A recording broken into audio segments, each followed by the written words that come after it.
All right, light card here tonight in college basketball, but I must admit, I think this card is loaded with opportunities to bet here tonight. We're going to dive into it with three of the best here at WagerTalk.com. Happy Friday to you all as Double R1L, Steve Merrill in the house, Adam Trigger ready to roll here tonight. And as always, Brian Leonard, no doubt, got a few games here that we all like, and we'll break down, see if we can find a couple of edges for you. So welcome in. And Merrill, fresh off that appearance last night for us here on the show for William and Mary. At least one of us made him a best bet here on the show. Congratulations. Saw you there last night, bringing it home for us here. What are you going to roll with here tonight for a big game breakdown here? Don't tell me the Big East now.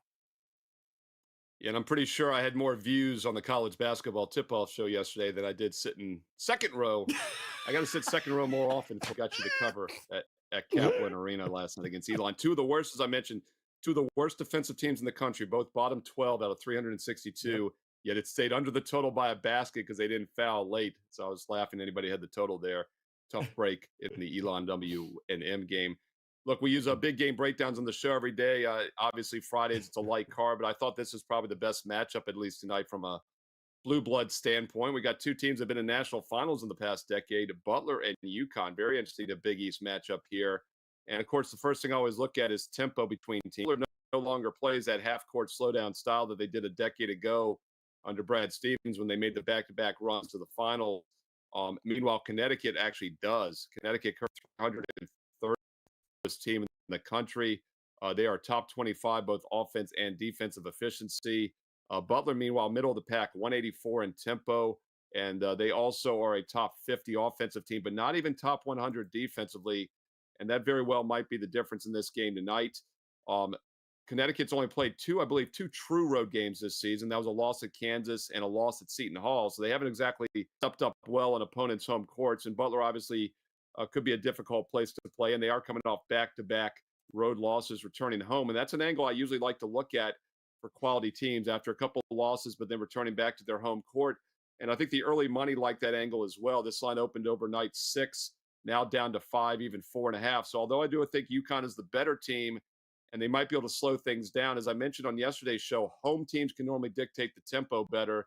I like the fact Butler's here at home. This is really a home road play for me in this one with Butler plus the 4.5. I think they're a live home dog tonight, and there are some 5s out there as well, so shop around. 5 or more especially. I think Butler's worth a look.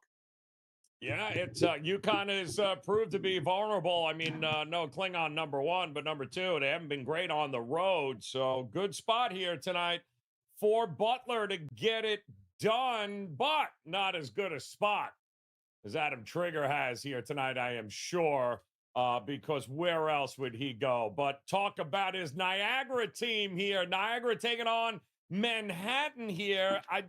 This total is interesting in this game as well here, Trig. But how are you looking at Manhattan? I think 3 was the last number I saw there against Niagara tonight. Yeah, so apologies to our production crew because I've switched around my best bet, my big game breakdown like 6 times already. I'm going to make this. So we'll do big game breakdown here because I have a more on both of these teams, but Manhattan plus 2.5 is now a client play for me. It will be my best bet for the show, although I have another one to share with you later. And the reason is I'm pretty confident I've got the injury news right now. I wanted to make sure of that before, before locking this in. But Daniel Ruzon should play. He's missed the last few games with he had appendicitis. I believe he had his appendix out a few weeks ago. He warmed up before the Wagner game, and then the doctors kind of scratched him late. But it looks like he's a go tonight. And then Zingy Lee had the flu. He hadn't played the last couple games, and he's back. So I needed to make sure that I was going to get both of those. It looks like everyone's clear for this game. And I thought that was going to be the case, but this kind of had some interesting movement this morning, which made me pump the brakes a little bit and want to sort of confirm that info. So this opened pick moved up to Niagara minus 2.5, which I thought was interesting because, again, I was pretty confident that Manhattan was going to get a couple guys back.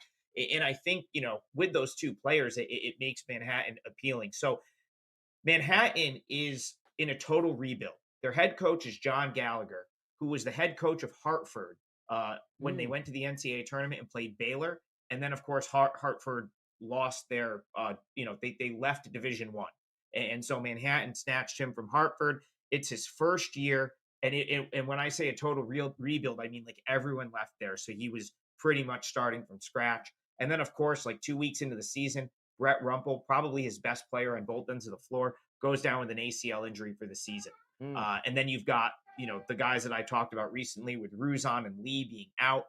It's really just made it very difficult for Manhattan to have any success. And it's really hurt them offensively. 343rd nationally in points per game, 349th nationally in field goal percentage. They don't rebound. They can't shoot.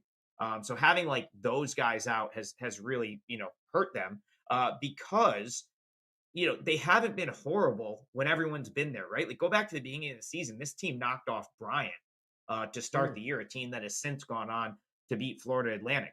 They have a win over Central Connecticut State. That was a pretty impressive result. Beat a Mount St. Mary's team that I'll talk about in the best bet segment. That's a really nice win for them. So they've shown signs of being better than the market would suggest under Gallagher.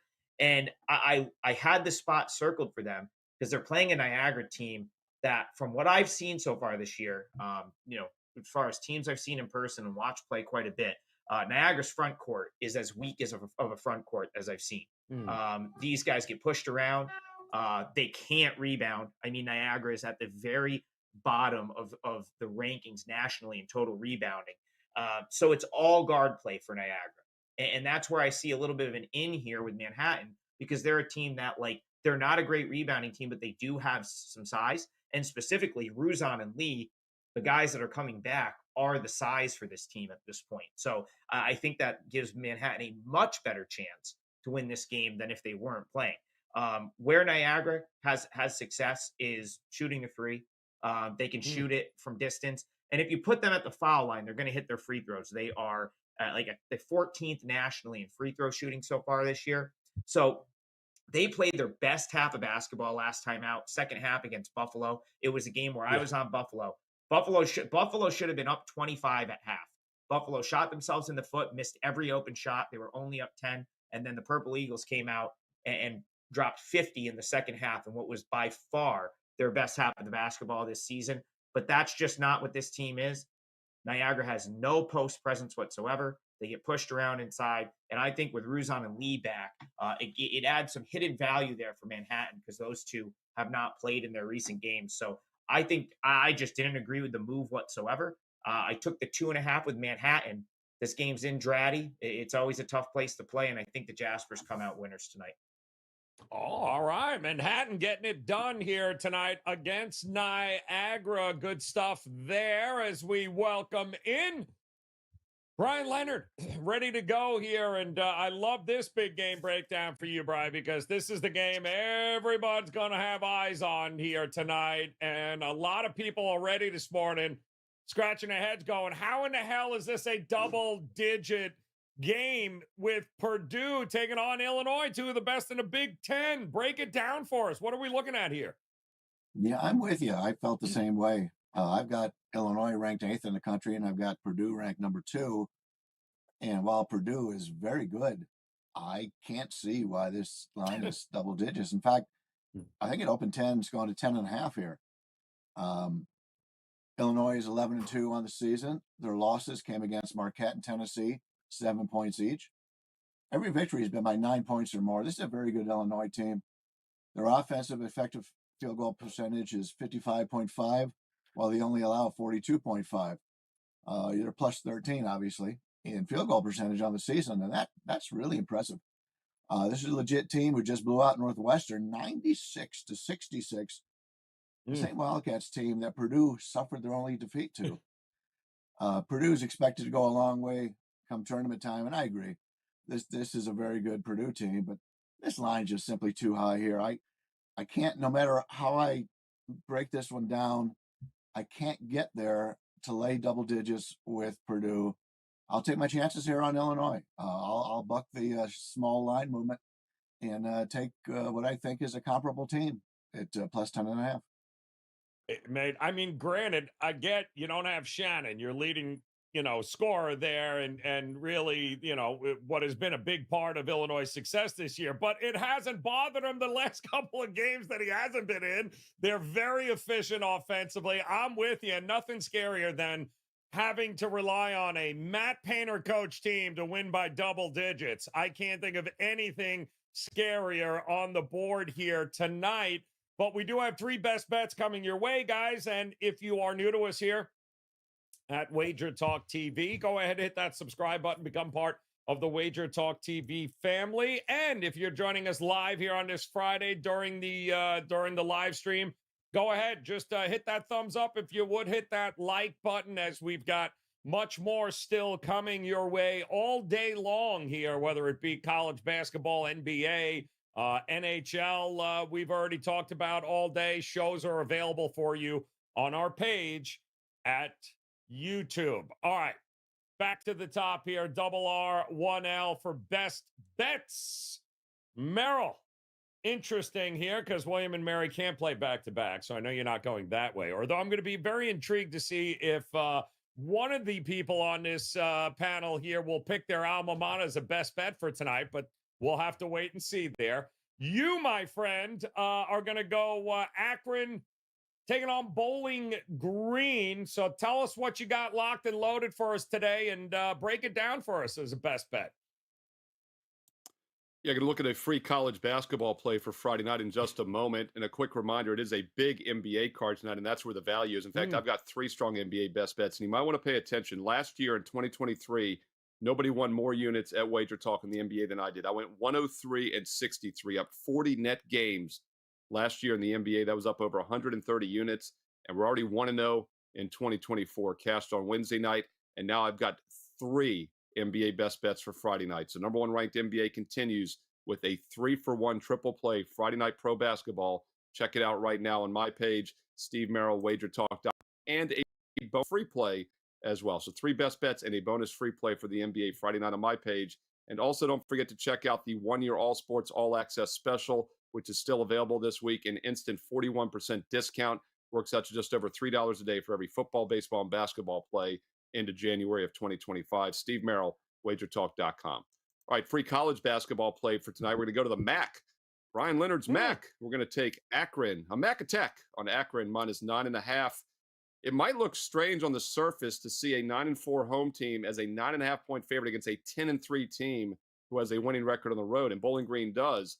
But one thing I like about conference play is now everyone's going to be playing the same opponents, right? And in the non-conference schedule, we get some misleading results. And I think Bowling Green's a textbook example of that for a couple reasons. First of all, if you look at strength of schedule, different metrics you can look at, but one of the ones I use has Bowling Green 358th out of 362 teams this year. Ken Palm, they've been one of the 30th teams in the country. And I mentioned this yesterday's show, something we don't talk about, but opponents' free throw percentage. This is a pure random indicator because the opponents Bowling Green have faced, 13 opponents have averaged 70% on the season, yet they've shot just 64.5% from the free throw line when they've played Bowling Green. That's just an aberration, and yet another reason they're not as good as their 10-3 record. And we also get the pace advantage here. Akron likes to slow things down. They're in the bottom 60, 300th in the country on tempo, and home teams usually can dictate their pace, and that will not be good for Bowling Green. Bowling Green needs to play faster, and I'll show you why. They don't shoot the ball well. They average 30.5% on the season from three-point range, and when you're bogged down in the half court, you have to hit more threes, and that's what it's going to be like tonight. So on the surface, this line might seem high, but it's high for a reason. Akron is a better team. I think Bowling Green is not a good 10-3 team. Akron gets a double-digit win tonight. Look at Akron minus the 9.5. Tips off late, by the way, at 9 o'clock Eastern. Don't forget 3 NBA best bets and a bonus free NBA play. My number 1 ranked NBA continues Friday nights at WagerTalk.com. All right, there we go. Akron taking on Bowling Green here tonight. Don't be afraid of the number. And now back to Adam Trigger here, who no doubt locked and loaded, ready to roll here tonight, heading into this weekend, Trig. But your best bet here, you alluded to it a little earlier. Break it down for us. What are we looking at? Yeah, so first, I'm wearing the Akron hoodie that I purchased at the Jar last year, which is one of the best home courts that I've been to so far. So I think Merrill's probably right about that one. But yeah, so I already broke down my best bet, which is Manhattan plus 2.5 or plus 2.5 to 4% play.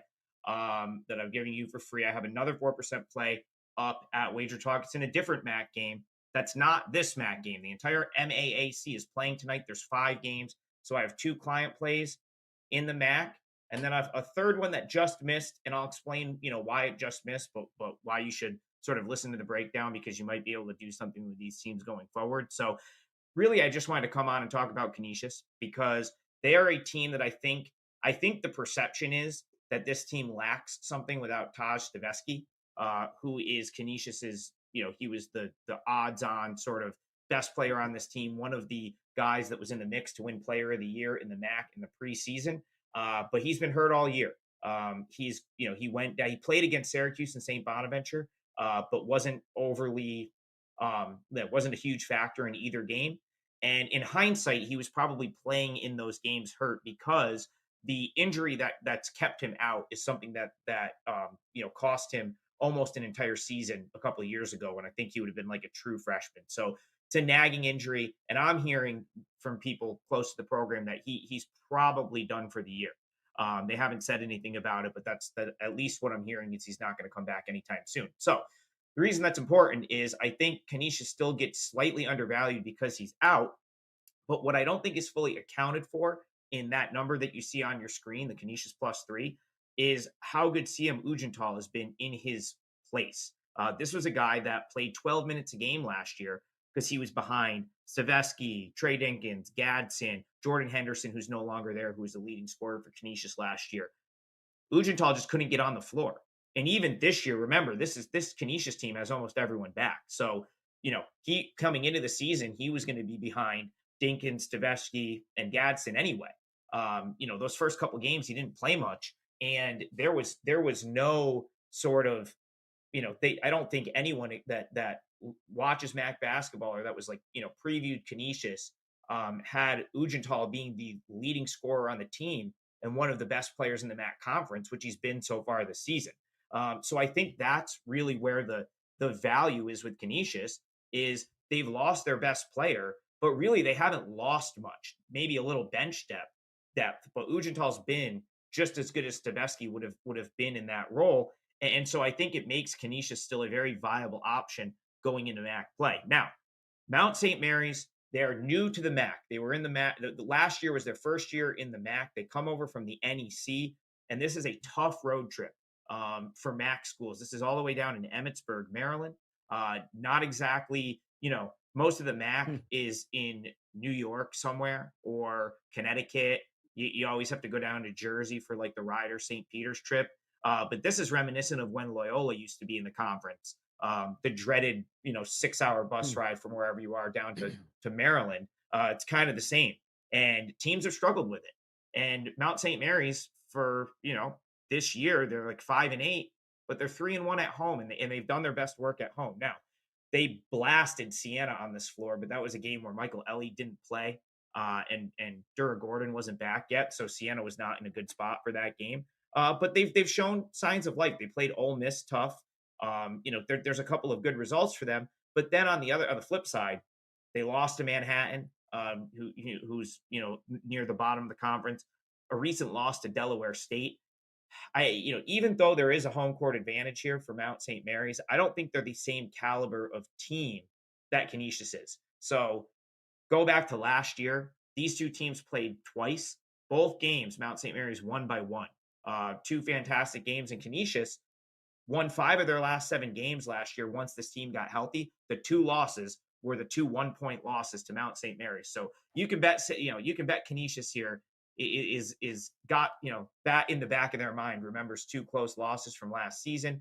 I just think you're getting a little bit of a bargain getting +3 with Canisius. I make this closer to a pick.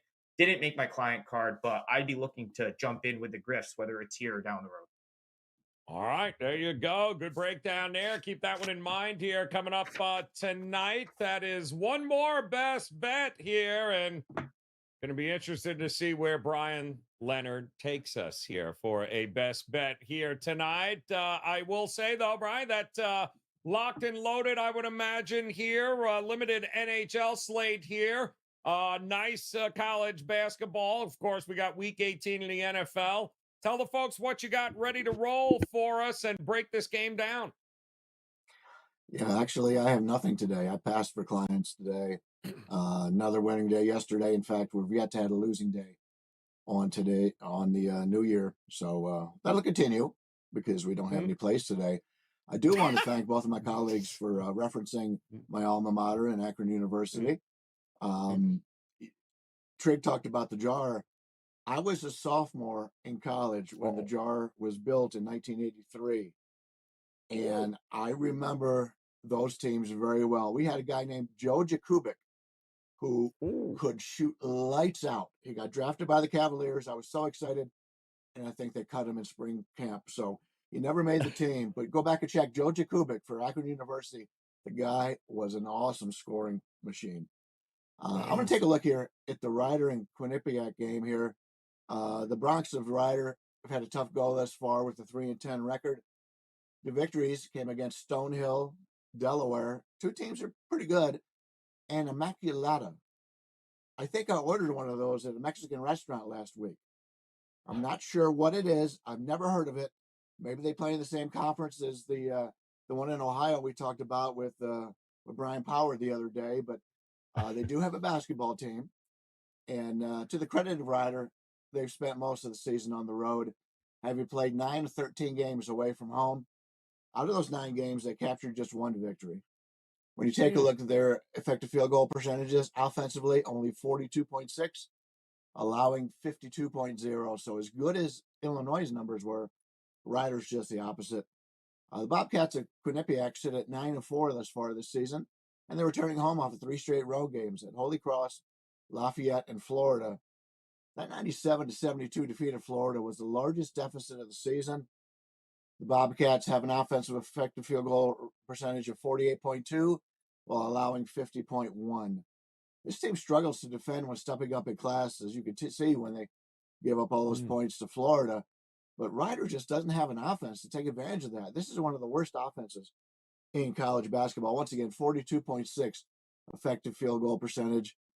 I'm going to lay it here with Quinnipiac and lay the 4.5 points, 4 points, whatever you can get on that. We'll take the home team and lay the points here against Ryder. Cats staying at Quinnipiac, laying the 4 here tonight. And again, guys, limited card in college hoops, but as you can see here, some opportunities presenting themselves on the board. Also, best bets ready to roll here. Steve Merrill told you, loves the NBA slate. Trig got himself a best bet in college basketball ready to go at his page at WagerTalk.com.